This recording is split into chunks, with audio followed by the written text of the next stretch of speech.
Hello and good evening. My name is John. We're here playing Roadwarden. It's part of my Steam cleaning series. I go through every game in my Steam library, eventually then arbitrarily rate and or review them after we do playtime. I don't quite know what the game is, but the game's at random. I do like the parallax clouds here. We marvel at the serenity of the forest and crave the shroud of its silence. So let's jump. This is where it started. First boot up. Let's jump in here. Wait, need to change any settings? I don't think so. I don't think so. I mean, I kind of want to. Maybe I do, but we're fine. Tutorials, quotes. All right. New game. Everyone knows how to stay away from the wilderness. Most people never risk a journey alone. Roadwardens do not only accept this struggle, they embrace it and deliver their messages, assist merchants, burn human what? I mean, that just popped up there. If possible, get rid of the beasts and the highwaymen. We live on the road, die young, or retire early. It is a dangerous job, but a respectable one, and it pays well. I leave the safety of the city walls. Choose a difficulty. No time limit, more cash. 40-day time limit. Restrict. Let's do standard. I always like to play on normal, standard, recommended for the first go. The wall is still standing. There are no wolves around. No stench of blood. Good signs. This should be the place you're looking for. You were supposed to meet with a group of soldiers, but you hear no voices, no sounds of labor. The gate is ajar. The camp isn't safe. It may keep away the goblins and peddlers. Goblins, all right. So we've established this as a semi-fantastical world.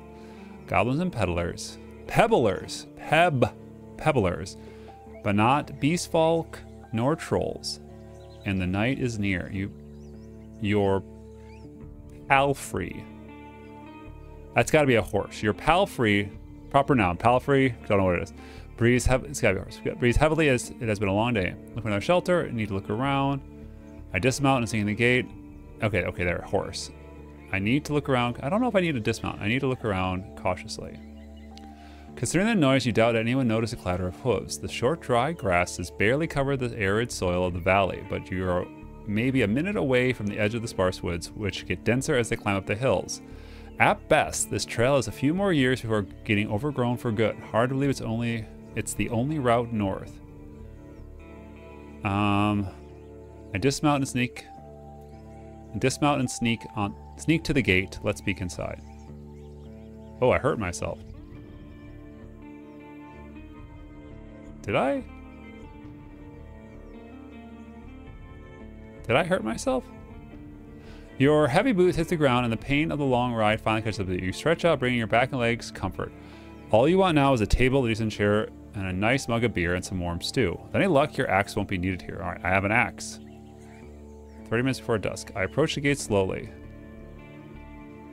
All right, I like how it fills in there. It's a military camp. If it's a military camp, it doesn't look the part. Plenty of wasted space. The fire pit is cold. Fire pit. This is bold, but not a prompt. Two people, not shown, are sitting at the table, tired and disheartened. They're looking in different directions, paying no attention to one another. One of them is holding a cup. After a moment, you notice the quiet humming. You recognize the melody of a lighthearted drinking song from the city harbor. They don't look like much of a threat. I can enter. It takes them a few breaths to glance in your direction. The first person greets you with a wave of his hand. There are bags under his eyes. His beard is messy. Despite his simple shirt, he's wearing durable, decent boots. A mace with the head covered in iron hangs at his side, but he doesn't reach for it. I take a look at it. So, this is interesting here. Now, maybe I'm not sure exactly on the previous messages, but like in this exact moment, this exact card here, takes a few breaths and glance in your direction, is implying that the narrative is in the third person saying your direction. But the response here is being spoken as an I on the protagonist character. So, I mean, it's fine. Sometimes it disjoints me. I take a look at the second soul. Just like you, she's wearing a gambeson. Gambeson? I don't know what that is. But hers is a bit loose, as if she took it off a corpse. Her head is shaven, as if she's protecting herself from flesh-eating bugs. Her eyes are weary. Again, we're learning a lot about this world just based on what things that are being declarative statements here. Her eyes are weary yet kind. She smiles. Considering the squad was sent here half a year ago, these two sure look the part. Though there should be more of them. 8, you believe. I let them speak first. It's nice to see an unharmed traveler in this godforsaken crud hole. Makes me just a tiny bit hopeful. The bearded man's voice is strong yet timid. You'll be staying the night with us, I guess. We're soldiers, he and I, adds the armored woman. Her moment switches from half asleep to relaxed. Moment. We'll do our best to keep the camp safe, but if you were to take first watch, it would be a huge help. Travelers ought to help each other out. What did you say?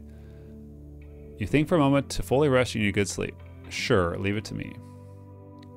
Fantastic. She rubs her hands together. I don't remember the last time I had more than half a night's of sleep. The hours before the midnight should be the calmest. Just wake us up if anything happens. The man flashes a wide smile. It is easy to wake us up. Just yell. He drinks from his mug. I ask them about their lieutenant. So now we're... Oh. Okay. You wonder how to phrase the question. Whenever you meet new people... Why is that highlighting? Oh, crap. I didn't realize a tooltip. Whenever you meet new people... Friendly, playful, disdained, distant, intimidating, vulnerable. Tired. I mean, that's a lot of choices there. I'm gonna be tired. I've had a long journey. I need to have a word with you, with your lieutenant. The women stand up and approach you. Tail pays attention to the sword at her side. Her shoulders are straight, her eyes worried. If it be, traveler, are you in trouble? There's only 2 of us here, but if you're lost, we'll take you to nearby inn right after sunrise. Actually, I'm your new Roadwarden. Really? The soldier in the shirt leans forward. That explains how you got here in one piece, all by yourself. Though you look exhausted, adds the other soul. Don't you have a mount? It's a horse. It's waiting outside. Shouldn't you unsaddle it? I bet it's tired. A long pause. I assume you're not here to meet our lieutenant, but rather to get some direction. I'm Tula, and I'll be happy to help. It's archive. Okay, that's good. She reaches out to you. I shake her hand. Maybe a Travis said, I shake her hand. Sure, Leto. Her grasp is confident. The shake is slight. Just keep your horse away from the tents. She steps away. We don't need to smell its dung. Ah, there is this one issue, the soldier in the shirt. There's one issue. The soldier in the shirt also rises to his feet. We have no tent to spare. You'll have to use a blanket or something.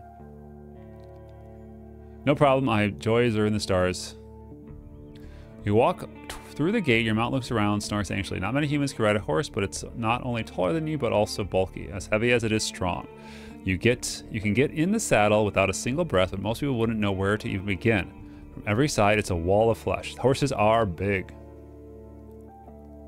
They are very, very big. Horses are brought to the Dragon's Wood. All right, new keyword. From the conquest in the south, they can trot for a long time, but don't outrun some of the local monsters. Your palfrey needs you to survive, but without it, you'd be lost too. It's my only companion here. I want it to feel at ease. It takes a few steps towards you, scolding with another snort. You scratch the bottom of its neck with strength and confidence, just like the way it likes it. Humans see useful animals and even pets as monsters in disguise. Getting emotionally attached to them is believed to lead humans to their doom. But you know that horses need companionship. That's probably true. I speak to it gently and lead it to the camp. You end up next to the fire pit. Removing the saddle makes the horse nicker with relief. You take a couple minutes to examine its back just in case. While the riding equipment is not heavy for such a strong animal, with enough time it starts to chafe. You wish it had something better to eat than this shabby grass. You should look for an inn. I need to unpack. I've said this before, but I love declarative statements. I like it how everything is true at the moment you say it and becomes canon as you say it. You haven't brought many things with you. You lost one of your sacks of fleeing crimson corpse eater. With worst of all, you have no rope left. Ooh, maybe the soldiers could spare one. Shouldn't cost more than a dragon bone. All right, that's a currency. Aside from the travel set, you own a few valuable possessions essential for your trade. Combat equipment. Use my powers. Alchemy. I don't like. In games, I generally don't like alchemy. I'm not going to learn. I mean, I could. I kind of want to, but I'm not. I'm going to pick mage. Okay.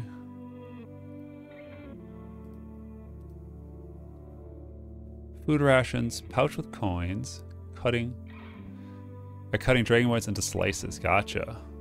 Gambleson, that is a coat, jacket, amulets, symbol backpack. You unpack and inspect your belongings. Your water skin isn't pierced. The spare clothes are still here, just in case. You take a look at your wooden bowl and mug, your cape, tinderboxes, bandages, food rations, knife. Nothing special or too cumbersome. From time to time, your routine helps you avoid mistakes, but this doesn't make it any more exciting. I return to the soldiers. They're at the table again, observing your beast and chatting between themselves. Your stomach growls to the side of them, eating out of wooden bowls. One more bowl was put at a previously unused end of the table. You can sit down on a tree log. Join them and take a look at the meal. I thank them for the meal, but I don't want to eat with them. I sit down and ask Tula word. I join them and take a look at the meal. Keeping your stomach full will make you stronger. Starvation will allow you to restore. Oh, I like how the UI is growing as I do stuff. Nourishment. All right.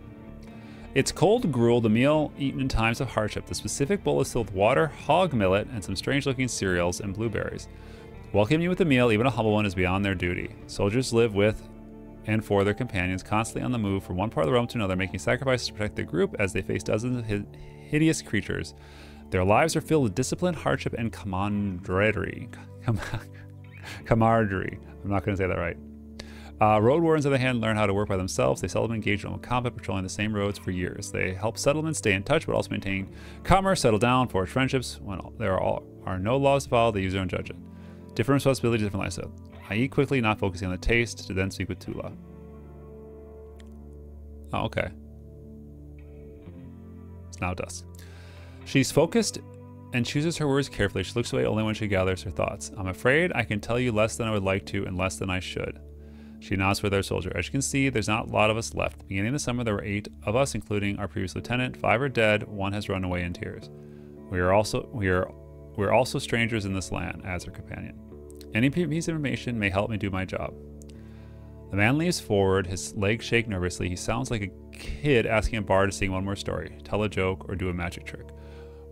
Whatever it takes to escape the boredom, his untrimmed beard hides a much younger face than you originally thought. What did the officials tell you? I expect not much. No soul governs these land. I'm just going to share. I share what I consider to be relevant. You tell the soldiers how little guidance you received since the area is too far away from Hovsland, Halaban, to keep it under control. You were warned that it's untamed and unknown. Who knows how many villages, bandits, or monsters may be found in these unmapped hills and forests. From time to time, new people come here to look for boundless opportunities. Most of them never return. They turn into walking corpses or find what they're looking for. No soul could tell me, so I was looking for your guidance. Oh gosh. Lieutenant drinks from her cup across her leg, ankle on knee. She seeing her chair makes you doubt she'll ever find a comfortable position. Where should we start? Any ideas about the previous Roadwarden? Tula takes a deep breath. Aren't you a bit late for a rescue mission? We haven't heard from him in almost half a year. The soldiers speak for a bit between themselves, trying to get their story straight. They confirm that he had stopped by their camp a few times, but stopped showing up in early summer. The bearded soldier starts to scratch the table with the tip of his knife without looking at you. I don't remember his voice, always busy, drowning in things to take care of. He would sit somewhere, sharpen his sword, fix his loud mail, clean his clothes, write notes on a wax tablet of his. Yep, and leave at dawn. Unlike us, Asteria never gets bored. Tula lets out a joyless chuckle. He's secretive, but some of us locals speak about him warmly. Maybe he doesn't like us. Sounds like you're not sure if he's dead or not. If anybody knows, they won't tell us. Maybe someone is keeping him in a basement. The man carves with passion. We haven't seen him or his saurian. A lizard? Something ate them, I bet. The official hired you, right? They don't expect him to return. Richer Roadwardens often use 4-legged median saurians as their mount. They have been tamed and trained since hatchling, but unlike horses, can easily defend themselves from many monsters. At least your palfrey is fast and reliable and won't suddenly sink its teeth into an innocent passerby. Should you know what he's looking for? Maybe left you a message? Neither one of us had any insight in his dealings, said Tula. My predecessor left no clues. We also took a look at Asturian stuff. Wait, she raised an open pawn. I almost forgot. She stands up and heads over to a nearby tent. He has kids in a village near Hovland. Halavan. I was planning to take all his things there. A pouch, a second spear, a decent bow, some potions. Quite a treasure, she glances at you. But I much prefer to bring them the truth about their father. So you want me to find out what happened to him in exchange for his stuff? Here's the catch. She tossed out the hilt of her sword. We've hired a messenger to ask the commanders for further orders. Since she hasn't returned and you know nothing about her, she either ran away or something happened to her. She sighs with resignation. We aren't meant to stay here until fall. What do you think? Come see us. Tell us what you learned about the man. We'll get back to Hovland together. You think about your real mission. You were planning to return to Hovland in the early fall anyway. If he's alive, I don't think he's going to be happy about me taking away all his possessions. Journal. Find the Roadwarden. Alright. So got lots of UI elements. True, but he's considered dead. I doubt he'd begrudge you anything, and who knows, you may just find his shell... Not sure what that means. Lying on the roadside tomorrow, he wears mail, usually a spear, uses a spear mostly, maybe 5 feet tall, but stout, long red beard, short hair, pale face, rarely smiles. She glances at her companion, but after he adds nothing, she sits down and reaches, scratches, stretches out her legs. So, find out what happened to him, dead or alive, just let us know. I've lost my rope. Can you spare one? You're in luck. She heads to one of the crates and moves a large linen sack revealing a rope. She brings it back to nonchalantly sit chair. Take it. I was planning on leaving it behind. Take a closer look. Okay.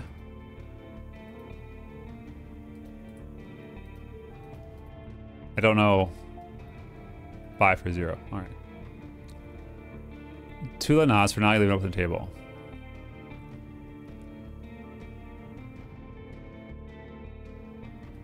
Anything you know about this camp? Merchants put the camp. Pencil are more dangerous. Highwaymen. You can sleep here whenever you want. Alright. What happened to your squad? Bandits, monsters, strong band, slavers, monsters. Made this place safer. Barely. What should I know about the peninsula? I'll tell you what I know, and you'll be the judge. The lieutenant, says the lieutenant.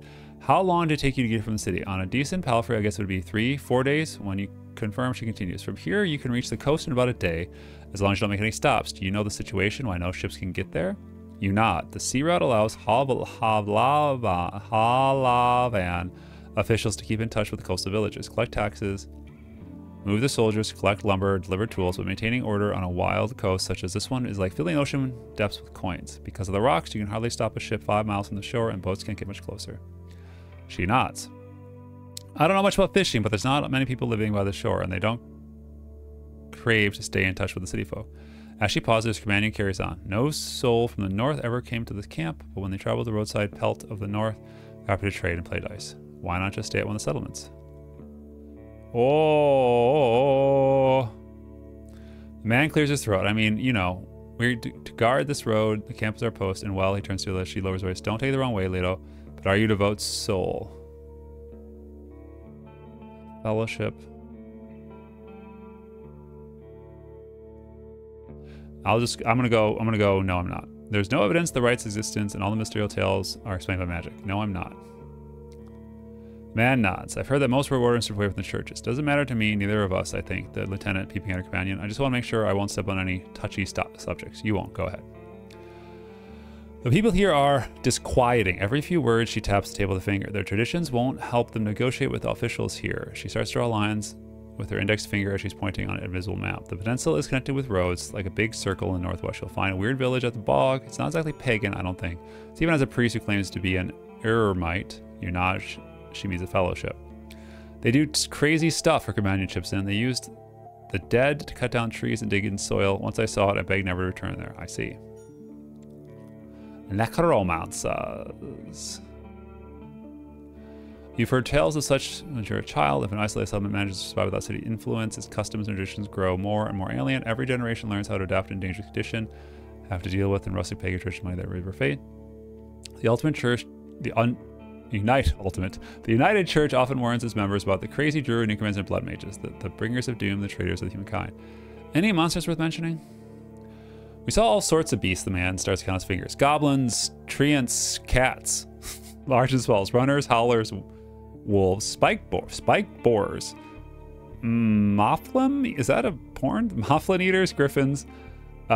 We stay away. Some could catch up with most mounts to the glance of their command, though a palfrey should be fine. The trees are so tall that a flying creature keeps the coast and mountains. There's not many humans around. Animals are busy fighting amongst themselves. They fight for food, more for food than territory. The soldier cracks nuts. Don't provoke them and ride fast. Just count on luck. We're able to speak with these necromancers. Alright. How about the east? Hard to tell. Tunnel sculpted. That's all I need to know. I just go to the lieutenant. Service Assessor.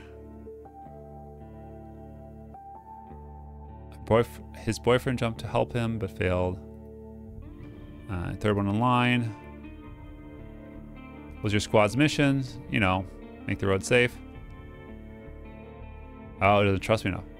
Where would you go next? The inn, of course. Any tips to make a good first impression on him? Avoid cheap jokes, stick to trade, don't waste his time. Prepare for the night. Okay, thank you for the help. Oh, what's this? Appearance. Oh, wow. Okay, they added one late here. Go to the barrel and splash water on your face. It makes you even more aware how much you need a bath. After a night, it only gets worse. Your horse is already napping, still too anxious to lay down. I prepare for my watch.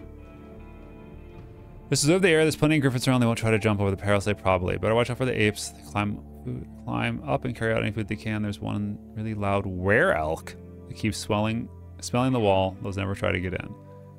Block the entrance. They're quite heavy. All right. Gets cold. Make a fire. Best place watchtower. The watchtower? I don't see that on here. Or maybe it's up here and hasn't filled in. Points the pile of crates. Oh, this one right here. It's not the tallest one in Gravy, the north side. The more dangerous side. All right. Thanks a lot. There we go. You put your blanket on the tallest crate and sit down. The night is warm. The sporadic summer breeze gently brings gentle refreshment. From time to time, your back aches. You have to force yourself to keep your eyes open and let the moon help you focus on tall grass. Most of the time, you spot small critters and birds, but there are exceptional points. Three-horned deer trying to challenge one another.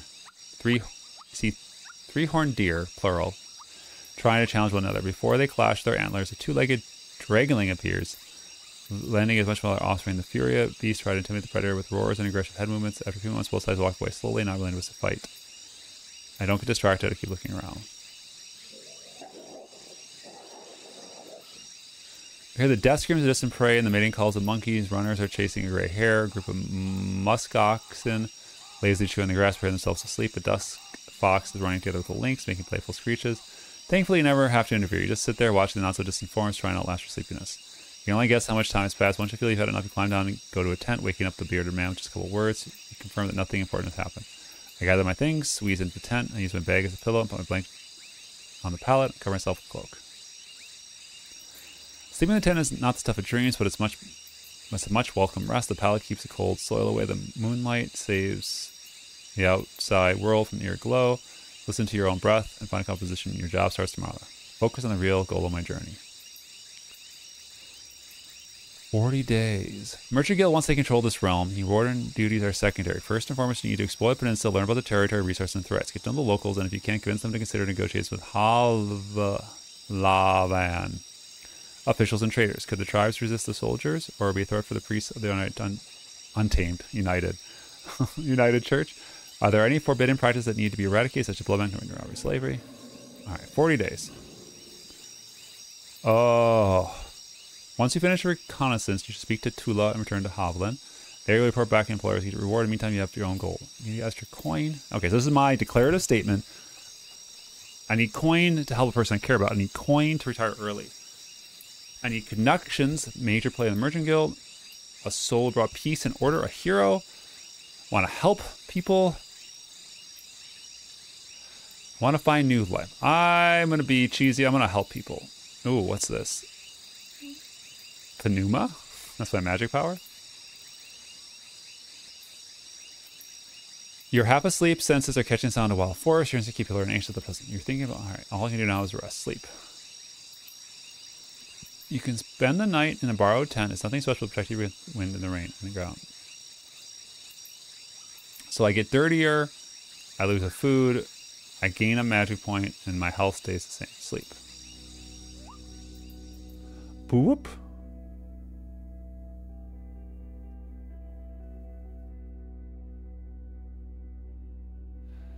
Take a look at your ambulance. For most people, they would be nothing more than trash, but you wouldn't sell them for a pouch of dragon bones. You use them to shape Numa to your will. With these little mementos and a few spells you're with, they're far more reliable. Who knows? Maybe there's already some power held in them. You look at the old, though clean bandages that remember dozens of herbal balms and wounds. You can put them on your hurting muscles, bruises, and scratches. Then hum an old song about time, which either heals all wounds or kills us too soon to let us bother with our problems. After a few hours or so, the linen warms up, confirming it did its job. This tent may not be much, but just well would make you feel as good as new, though you lose some energy. So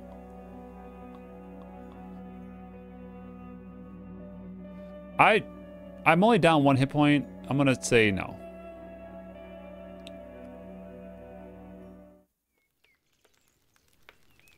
Woken up by sunlight, well rested and ready. Without a haste, you gather your things. After only a couple of breaths, you notice a weird smell like a roast. Oh no, did they burn your... Oh. It's not your horse. No, burning meat. Burning rotten meat. Disgust crawls into your conscience. You exit the tent. Your horse is looking around nervously. Your bags are where you left them. You see a gate open. I go outside to see what happened. Both soldiers are standing near a humble pyre. The man in shirt looks like Tula is the first to rescue. Leto, she greets you with a nod. We use the horse manure for flames, so don't worry about cleaning it up. You see a corpse in the flames. It's impossible to tell if it belongs to male or female, but it was an adult. The burning process won't be over for a couple more hours. A traveler or an undead? The latter. As a young one, she lacked the pneuma to understand that she couldn't get inside the camp without climbing. I stabbed her with a spear from a safe distance. Shifts her weight. One more fog and she'd be a real threat. Even now, it took a couple of hits to knock her down. Sooner or later, every human shell wakes up, gaining more strength with each soul devours. Ooh, and each moment it spends in the fogs. Burning the dead is not only a religious practice, it is a necessity. Soldiers, priests, village mayors, even roadwardens, making a large pyre takes time, but it saves lives. Tula calls his undead a she. Most unites hesitate to do so. Time for me to leave. Running away from the reek. The reek. I don't blame you. She walks with you for a few steps. Find us here if you need us, and if you learn what happened to Asterion, there's enough ground here for you to rest. Safe travels. These words make you stop. An old farewell mocked in a number of songs and tales, but yet you hear no scorn in Tula's voice. You wonder how many acts of kindness like this one you're going to experience the next few days. She returns by. She hands herself the journal. Travel. You somehow miss the fact that your mount is already saddled and warmed up. You double check the equipment, but you don't need to fix anything. Soldiers are diligent. Normally preparing palfrey for a long journey takes a lot of time. You put on your gambeson, make sure that your axe is tightly attached to your belt. You get in the saddle, the palfrey knickers, ready to leave. It's time to get across the north here. Travel. Oh, wow. Okay. Boop. All right. This is a lot of out loud reading. All right, my magic's full. Your face is dirty. Even at a later hour, you wouldn't expect to meet any travelers in the valley. The warm summer breeze lures your mount forward, but the serene chirping birds is quickly replaced by the distracting screeches and gurgles coming from further down the path. You soon find a pack of four-legged griffins. They're larger than foxes and merge the feathers of the birds with the fur of beasts. Each one is a different size, coat, and color, where their temperaments are just as varied. Their fronts are covered in vivid feathers, while their rears are darker fur. Their wings are massive, making them impressive jumpers, but they're too heavy to fly. About 2 dozen beasts are yelling, brawling, chasing them around, blocking path. I consider my options.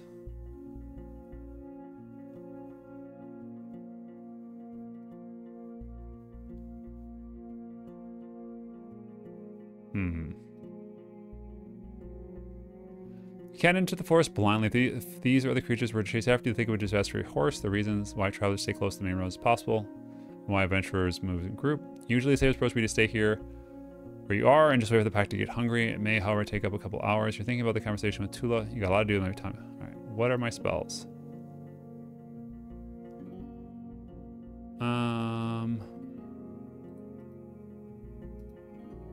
Can I not go back? Okay. I'm not gonna hurt my horse. I'll cast a flare.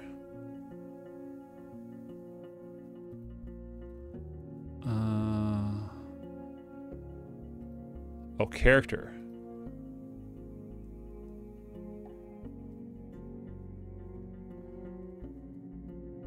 Okay. Lies, non-real. Oh, interesting.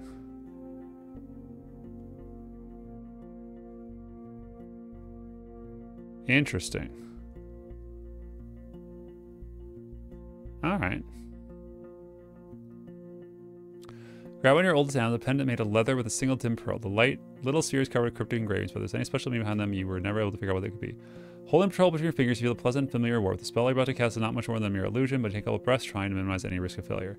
The pneuma leaves your shell, forming into a white ball that barely comprehend. It falls next to Griffins for a couple of blinks and emits a dazzling light.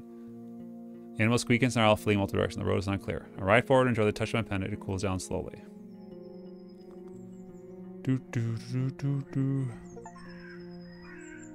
I got an achievement.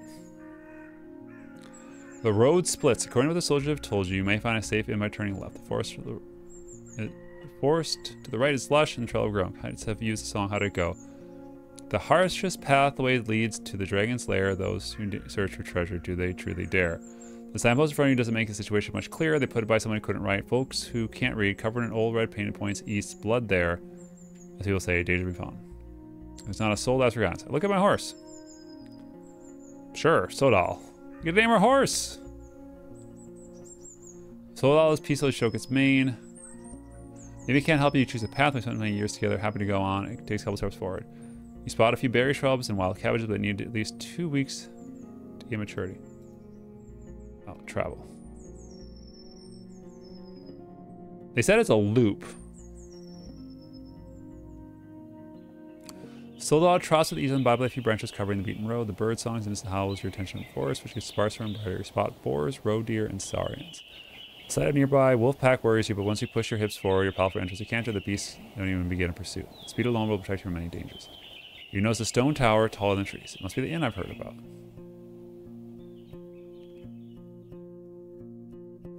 Inns like this would fit in the region traveled by merchant, but you wouldn't expect a place this size on the Forsaken Peninsula. The stone and lumber must have been transported from far away, and the workers, guarded by expensive mercenaries, surely lived for many seasons in primitive hamlets, subsisting on salted supplies. There are seemingly no cracks in the wall, and the building was whitewashed only a few years back. The road is wide and beaten. Dozens of souls could hide, if not in the buildings, then at least in the yard. The expansive layer put into this fortress were worth many trading ships. That's pretty impressive.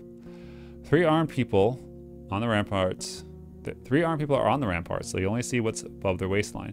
They're leaning on the parapet right next to the gate. You would think you notice a glimpse of a smile. They're wearing gambles, and each with them dye differently: yellow, green, and linen gray. Approach the gate.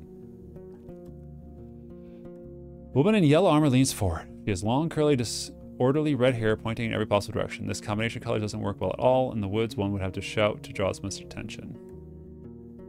There's still a fair distance between the two of you, but she speaks loudly.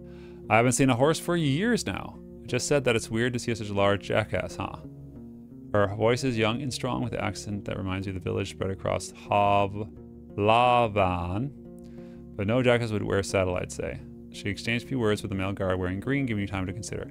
Well, this one here says there really are donkey saddles. Say, traveler, how hard is to ride a horse?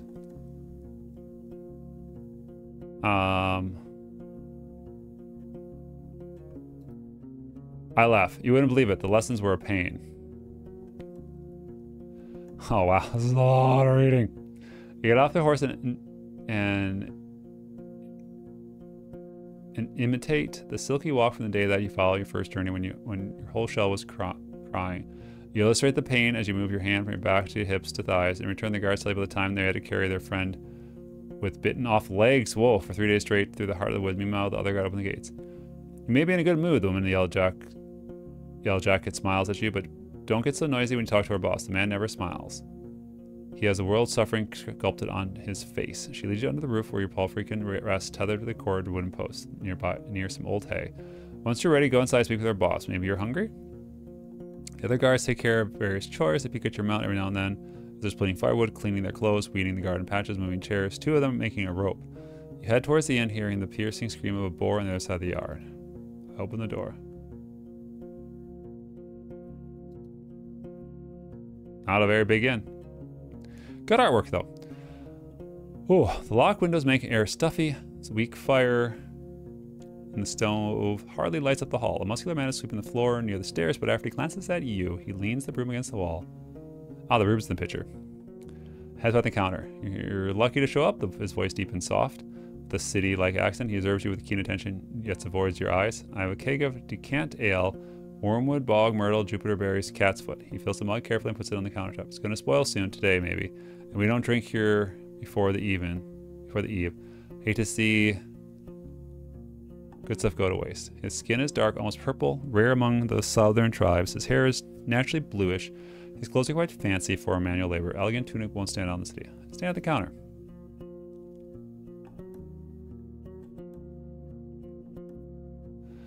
The planks let out creak after every step you make, so you slow down a bit. You could swear the innkeeper made little noise. Little to no noise. Here you go. He pushes the mug forward. But just so you know, my pelt to the north doesn't belong to Havlavan. You can sleep on the floor if you wish, but if you want a better meal, you have to pay. We have some leftovers from dinner, but I'll need to check. He does... We'll just be friendly. We're not going to joke. Thanks to the drink, I see you now make friends with the Roadwarden. His eyes meets with your... He meets your eyes with a puzzled look, then he grabs a wet cloth and starts wiping down the shelves. From time to time, you conversation over by splashes of dirty water in one bucket. Well, nothing is truly free. I have to work for a soul of the road, but I don't need a new mouth to babble. He speaks slowly yet audibly. I value my time and you should value yours. I drink the ale. The dark room and wooden walls of the mug make the liquid look brown as a chestnut. The lee in the spring hits your nose. The first sip is even too complex, too flowery. While the brewer has used fancy ingredients, the exotic licorice ruins the aftertaste. Now you know why there's so much left. Maybe it takes an acquired taste. The innkeeper nods. I was hoping to see someone willing to patrol the roads. Maybe you'll help me with the worrying thought I have, which is... There are brigands in the woods. Our place is a stronghold, so I'm not afraid of an open strike, but they've gotten more active in the last 2 years. One day they may steal our furs, and no doubt they're a reason why merchants come here only once. Having bandits around gets expensive. He rubs his hands together, camouflaging his paws. I want you to reach Howell's Den, northwest of here. It's the largest settlement around. I'm sure you'll get there sooner or later. Ask Thias, the mayor, about Glossia, that bloodthirsty wolf of a woman. I've heard rumors about the raid in the north. If Glossia is ready to break the truth to the locals, I'm willing to join voices with them to get rid of her band. He looks at the nearby dragon bone. Not too difficult, right? Just do it. When you have a chance, a couple of days won't make much difference. Pay you 2 coins when you get back with the news. Fine? 3.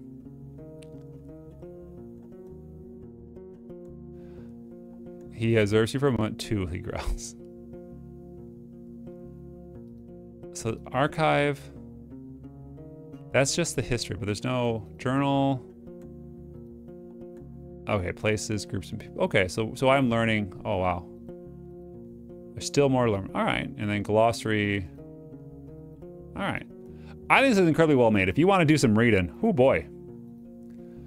This is a great visual novel style game for that. I really like what this is putting together. But my voice needs to rest. This has been Roadwarden. Pretty cool stuff. Cheers.